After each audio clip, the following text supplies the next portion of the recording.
मानव देह की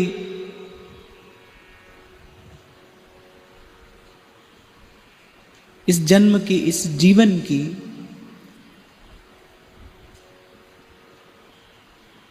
श्रेष्ठता वस्तुतः क्या है?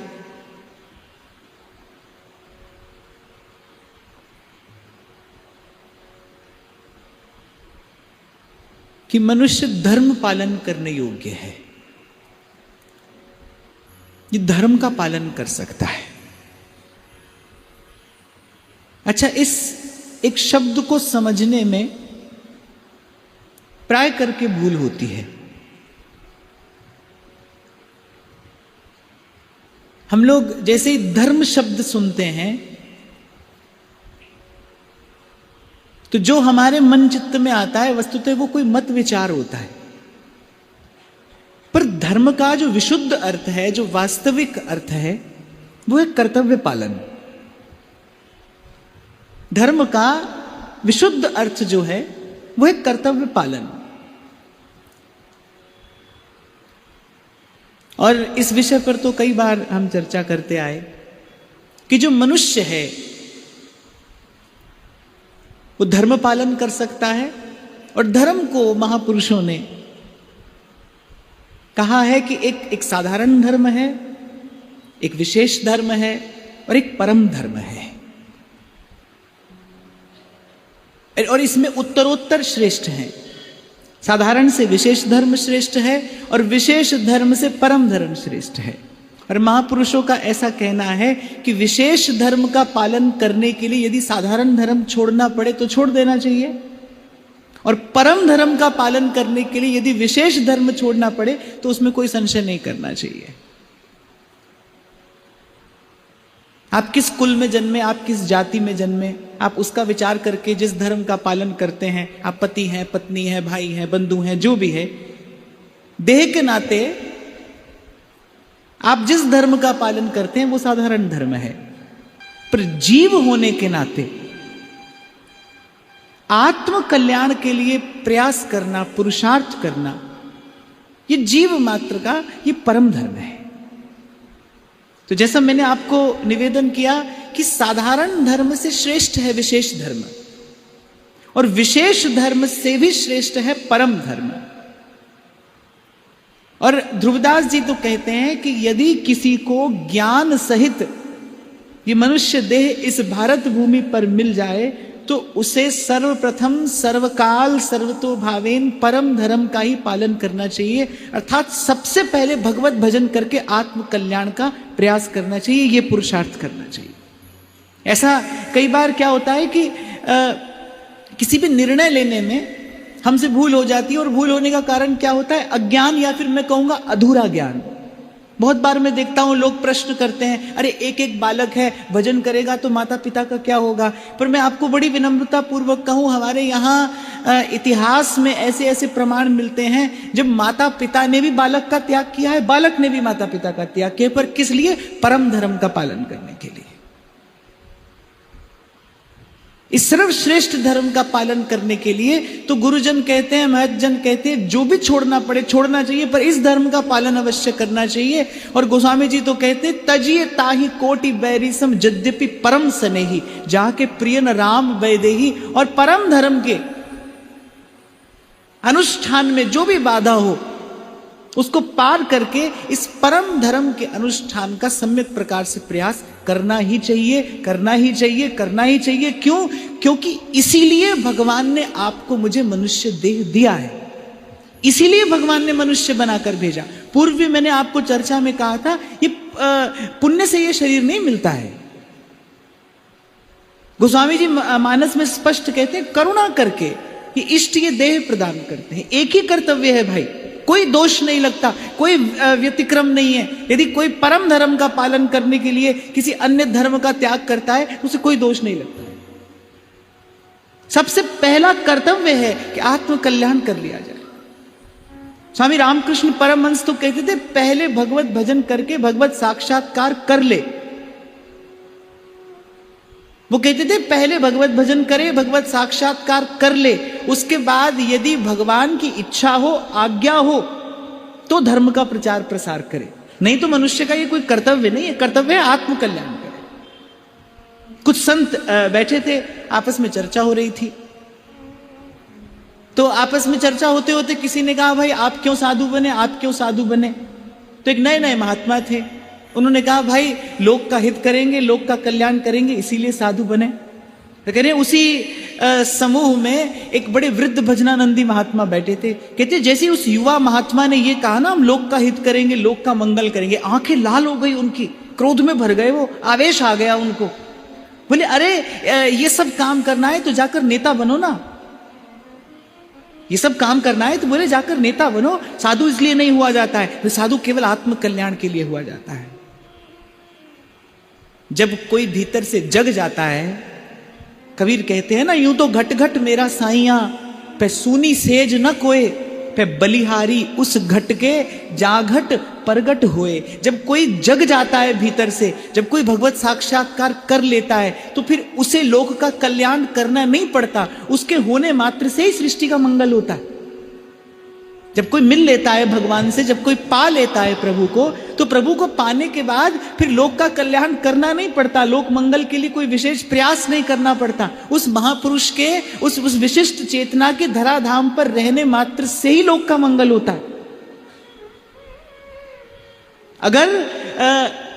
अगर हम सब परत हटाकर देखें तो आपको मिलेगा मौन, किसी नीरव में, किसी एकांत में जो महात्मा निष्काम भगवत भजन परायण है, लोक मंगल का भी भाव नहीं है, निष्काम भगवत भजन परायण है, कहते उनके रोम रोम से ऐसा परमाणु निस्सृत होता है, इससे सृष्टि का मंगल होता है, सृष्टि का कल्याण होता है।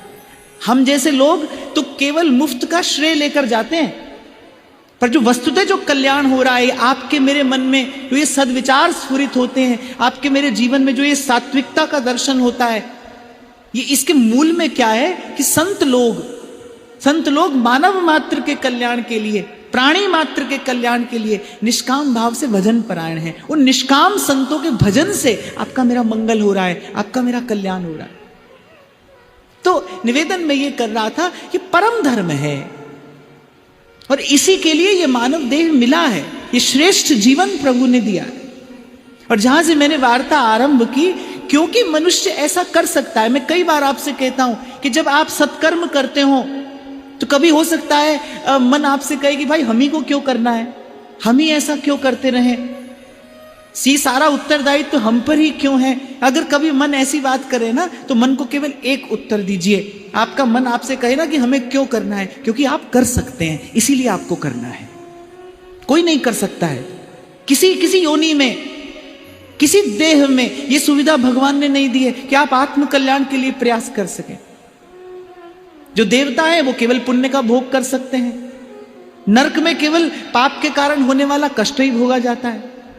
केवल एक यही संसार है और ये मानव का देह है, जहां पर आकर आप धर्म अधर्म का विचार कर सकते हैं, आप हित अहित का चिंतन कर सकते हैं, आप सत्संग की कृपा से विवेक युक्त होकर संयम जीवन में धारण करके, नियंत्रण जीवन में धारण करके आत्मोत्कर्ष करा सकते हैं, जीवन का उत्कर्ष करा सकते हैं। धर्म का एक और अर्थ है, धर्म आपको नियंत्रित करता है। नियंत्रण, छोटा सा उदाहरण मैं आपको दूं कि आपके पास बहुत बढ़िया गाड़ी है, बहुत सुंदर है, बड़ी तीव्र गति से चलती है, सब ठीक है, पर आपको नहीं लगता कि उसमें ब्रेक का होना बहुत जरूरी है? देखो, गाड़ी कोई रोकने के लिए थोड़ी लेता है, जितनी महंगी गाड़ी लेता है उतनी तेज गति से दौड़ाने के लिए लेता है। पर वो कितनी भी तेज गति से चलने वाली गाड़ी क्यों ना हो, लेकिन उसमें वो नियंत्रण की व्यवस्था का होना तो बड़ा आवश्यक है ना। नहीं तो क्या है, नहीं तो वो प्राण घातक हो जाएगी। ऐसे ही अगर जीवन में नियंत्रण ना हो, आजकल के जो लोग हैं वो तो धर्म से कहीं बचकर निकलने का प्रयास करते हैं ना।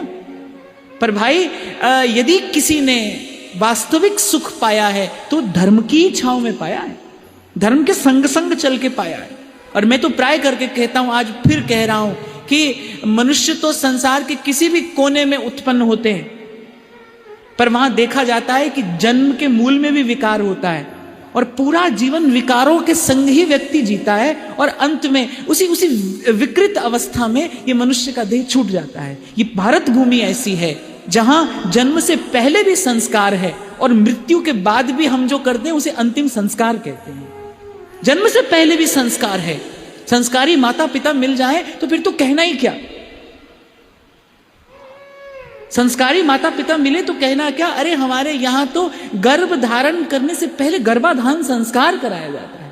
संस्कार करा के, कोख की शुद्धि करा के फिर गर्भ को धारण किया जाता है। हमारे यहां तो ऐसी व्यवस्था है कि संतान उत्पत्ति को शास्त्र यज्ञ कहता है, कि जो संतान उत्पत्ति है वो यज्ञ के जैसा पवित्र कार्य है। यदि आपको माता पिता बनने का अवसर मिला है तो आप तो इस सृष्टि को कुछ सर्वश्रेष्ठ प्रदान कर सकते हैं। माता पिता होकर आप दे सकते हैं ऐसी संतान जो लोक का हित करने में सक्षम हो, जो लोक मंगल करने में समर्थ हो। देखो, बड़ी क्षमा याचना पूर्वक एक बात कह रहा हूं, प्रसंग उपस्थित हुआ है तो मैं आपको निवेदन कर रहा हूं। जब देह से देह मिलता है, जब देह से देह मिलता है तो कोई जीवात्मा संसार में आती है। लेकिन यदि माता पिता दोनों संस्कारी हों, धर्म की और शास्त्र की मर्यादा का विचार करके संतान उत्पत्ति को एक यज्ञ की भांति संपादित करें, तो चेतना के धरातल पर जब दो पवित्र आत्माओं का मिलन होता है तो फिर संसार में कोई महात्मा आता है। ऐसा मैंने अनुभव प्राप्त महापुरुषों के मुख से सुना है कि सूक्ष्म जगत में अनेक अनेक चेतनाएं विचरण करती हैं। वो चाहती हैं कि सृष्टि में आए। वो आपकी मेरी जीव की दुर्दशा को देखकर द्रवित होती हैं। उनका हृदय दुखी होता है, विगलित होता है। संत हृदय नवनीत समाना। लेकिन उन्हें सृष्टि में आने के लिए वो जैसी कोख चाहिए ना, वैसी कोख सहजता से उपलब्ध नहीं हो पाती। संस्कारी माता नहीं मिलती, संस्कारी पिता नहीं मिलता।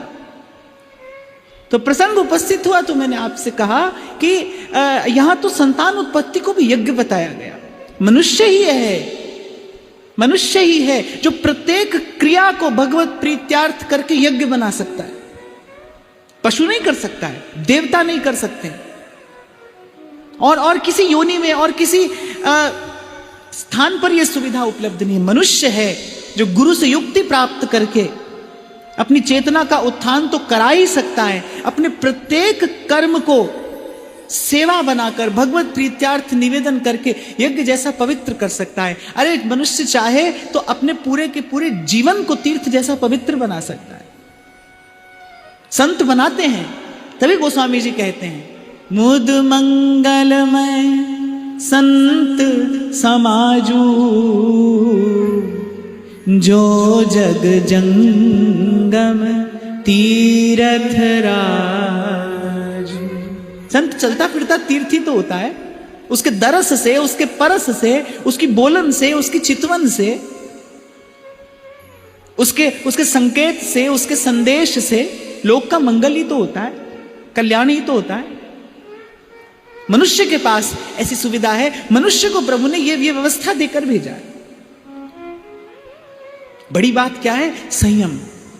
ध्रुवदास जी सिद्धांत विचार लीला में बड़ी सूक्ष्म, बड़ी मार्मिक बात कहते हैं। कहते हैं विवेकी कौन और अविवेकी कौन? कह रहे अविवेकी कह तो सब गहे और के सब छाड़े। अविवेकी कौन होता है? या तो सब ग्रहण कर लेता है या सब छोड़ देता है। और बोले विवेकी कौन? कहते भली गहे और बुरी छाड़े। भली वस्तु ग्रहण कर लेता है और बुरी वस्तु छोड़ देता है। मैं तो आपसे कई बार कहता हूं ना भाई, कुछ भी व्यर्थ नहीं है, यहां सब काम का है, सब उपयोगी है। सबकी अपनी कहीं ना कहीं कुछ ना कुछ उपयोगिता अवश्य है। पर सत्संग से ये विवेक पा लीजिए कि आपको कब लेना है। सब समय सब नहीं लिया जा सकता, सब समय सब नहीं लिया जा सकता। आपको कब लेना है, आपको क्या लेना है। सब समय सब वस्तु आपके काम की नहीं हो सकती।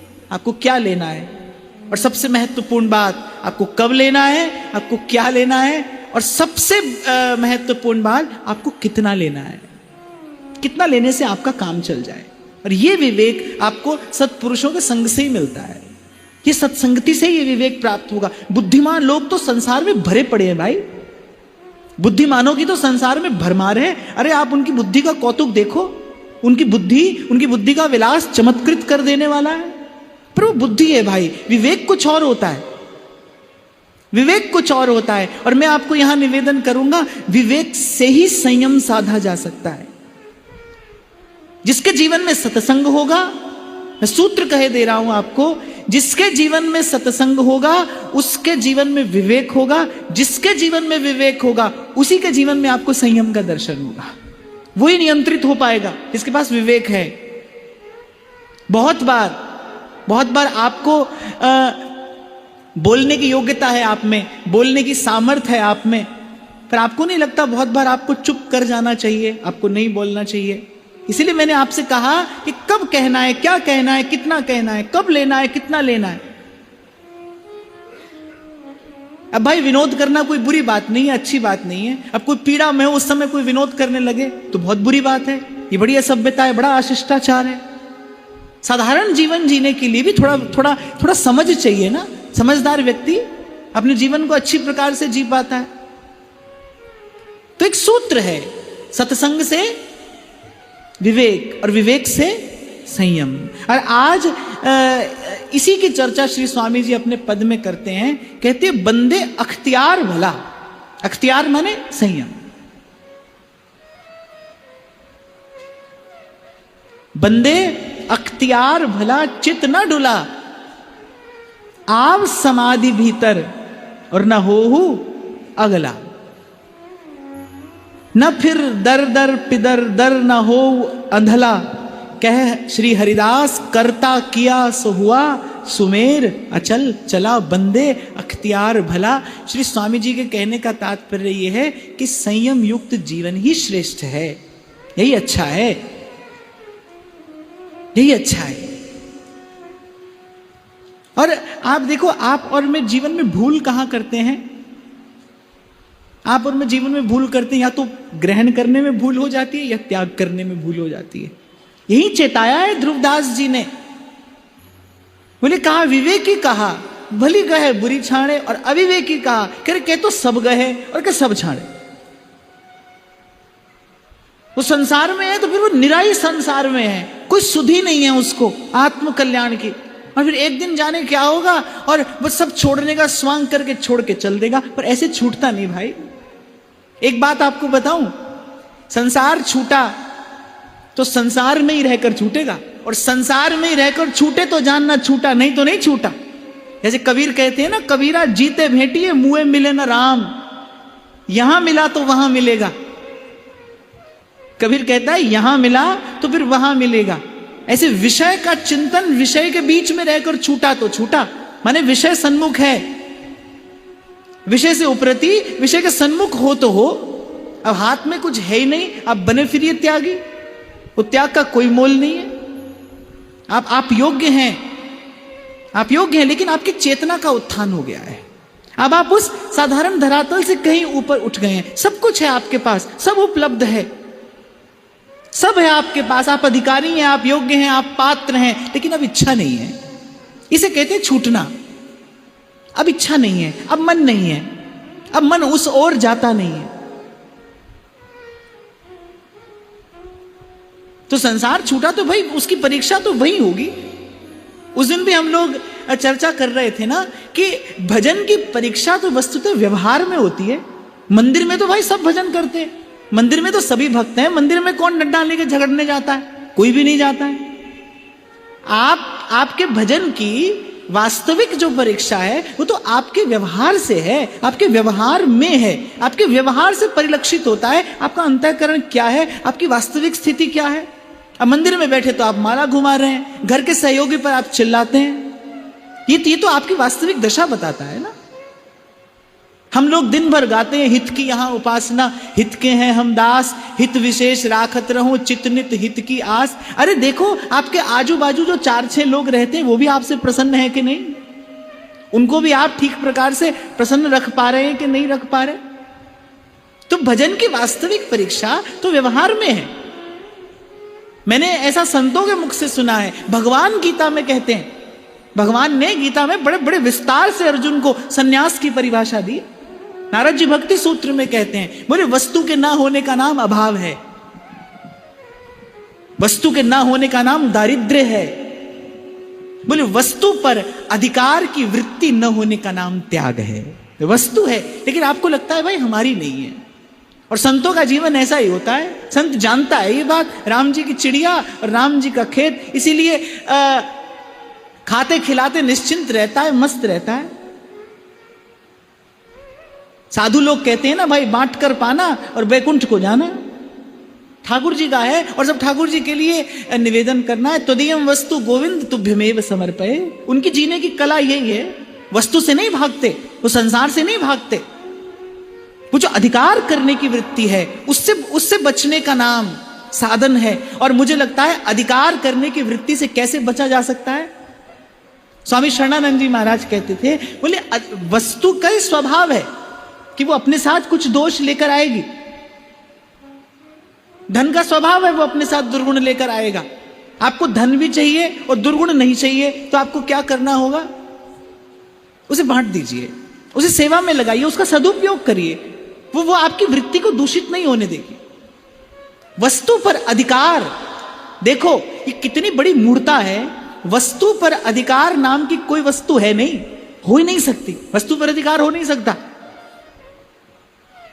देखो संबंध तो उभय पक्षीय होता है ना, दोनों पक्षों से हो तो संबंध है। एक दूसरे के साथ कोई बंधता है, उसको संबंध कहते हैं। लेकिन वो दो पक्षों से हो तो संबंध है ना। एक व्यक्ति अपना माने दूसरा ना माने तो कैसा संबंध है? आप वस्तु को अपना मानते हैं, मानते रहिए, पर वस्तु तो आपको अपना नहीं मानती। भूमि के लिए बड़े बड़े युद्ध हो जाते हैं, भूमि तो यहीं रह जाती है। युद्ध करने वाले बेचारे युद्ध करके चले जाते हैं, भूमि यहीं रह जाती है। साधु रहस्य जानता है। सूरदास कहने भाई सब भूमि गोपाल की, बोले किसी की है ही नहीं, थी नहीं और कभी होगी नहीं। स्वामी तो एक प्रभु हैं, दाता एक राम, भिखारी सारी दुनिया। वस्तु पर अधिकार हो ही नहीं सकता, वस्तु का तो सदुपयोग ही हो सकता है।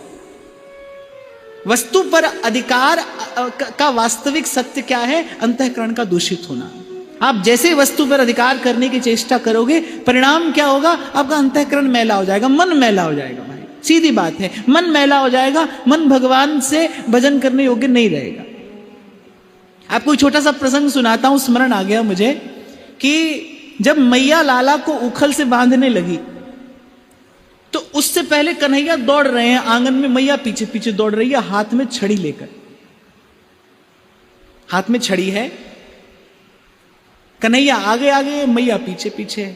बहुत देर तक श्री ठाकुर जी ने मैया को दौड़ाया, लेकिन कन्हैया हाथ नहीं आए।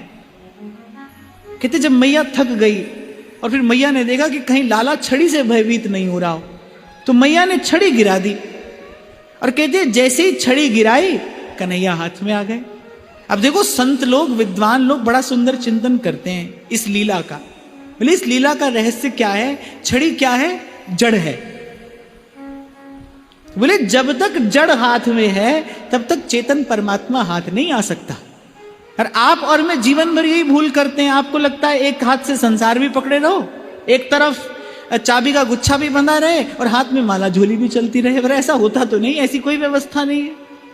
संत लोग बड़ा सुंदर चिंतन देते हैं। मुझे जब तक हाथ में जड़ है, अर्थात जब तक आपके मन का जड़ से संबंध है, जब तक जड़ की आसक्ति है, या कह लीजिए जब तक जड़ को प्राप्त करने की इच्छा है, तब तक वो सच्चिदानंद जो है उसका अनुभव नहीं होगा, तब तक नहीं होगा। जैसे ही मैया ने छड़ी गिराई, कन्हैया हाथ में आ गए। क्यों आ गए? तो संत कह रहे हैं भाई जड़ और चेतन एक साथ नहीं ग्रहण किए जा सकते। मन एक है ना, यह जो एक मन बहुत ठौर कर कहो कौन सच उपायो। या तो मन में जगत रहेगा और या जगन्नाथ रहेंगे, दोनों नहीं रहेंगे। इसलिए उस दिन आपसे निवेदन कर रहा था, भाई संसार से हटना नहीं है, मन से संसार को हटाना है, उस विचार को हटाना है। कहां जाओगे? कहां तक दौड़ लगाओगे? यहां से वहां, वहां से यहां। पर गुरु बिन भव निधि तरई न कोई। युक्ति के बिना मुक्ति नहीं है भाई, युक्ति से मुक्ति है। और जब युक्ति मिलती है, जब युक्ति मिलती है तो कबीर कहते हैं बड़ भागी मैं सतगुरु पाया, मन की दुविधा दूर न साई। जो वस्तु मैं ढूंढी जग में, सो वस्तु घट भीतर पाई। गुरु से युक्ति मिल जाती है तो न कहीं आना है न जाना है। मैं तीरथ व्रत को नहीं अंदेसा, तुम्हारे चरण कमल का भरोसा। मैं जहाँ जहाँ जाऊं तुम्हारी सेवा, तुम सा ठाकुर और न देवा। साची प्रीत जो तुम सो जोड़ी, तुम सो जोड़ सबन सो तोरी। और किसी और मार्ग के साधक के लिए तो संयम साधना कठिन है, निश्चित रूप से कठिन है, पर हमारे लिए तो हमारे आचार्यों ने बड़ी सुंदर और बड़ी सरस, मैं कहूंगा बड़ी मधुर व्यवस्था करके दी है।